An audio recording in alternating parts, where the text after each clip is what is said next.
तैयार चुका है। आज इन्होंने एक बहुत बड़ी टेक्नोलॉजी ड्रोन के जरिए जम्मू कश्मीर के लिए लाई है।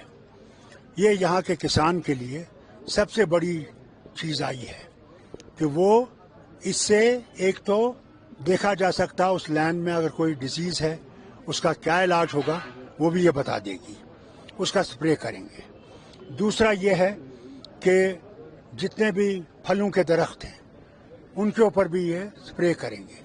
और स्प्रे जो है वो छोटी छोटी बोतलें हैं, भोरियां नहीं उठानी है, छोटी छोटी बोतलों में उसको 500 मिलीग्राम का वो होता है, वो मिल्क का होता है वो डब्बा, उसके साथ बोतल, उसको पानी उसमें डाल दें, उसके टैंक में 10 लीटर उसमें पानी आ जाता है इसके साथ, और वो सारे उन बागों के लिए इस्तेमाल होता है।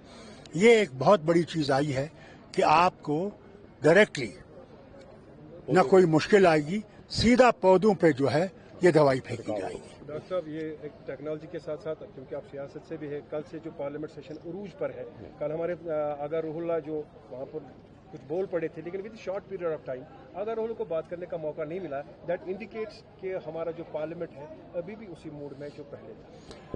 आई hope it will change. Democracy has to survive. For that the speaker will have to change to the new thing. It is no longer brute majority on the one side. Now there is a opposition, strong opposition, young opposition, that wants to raise people's problems. And I hope Speaker Saab will allow those problems to be brought before the people. Otherwise this parliament has no meaning at all.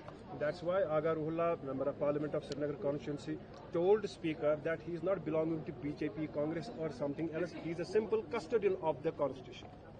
Correct. And I'm glad all the opposition stands by the Constitution. And I hope they will strengthen the Constitution rather allowing the Constitution to disappear.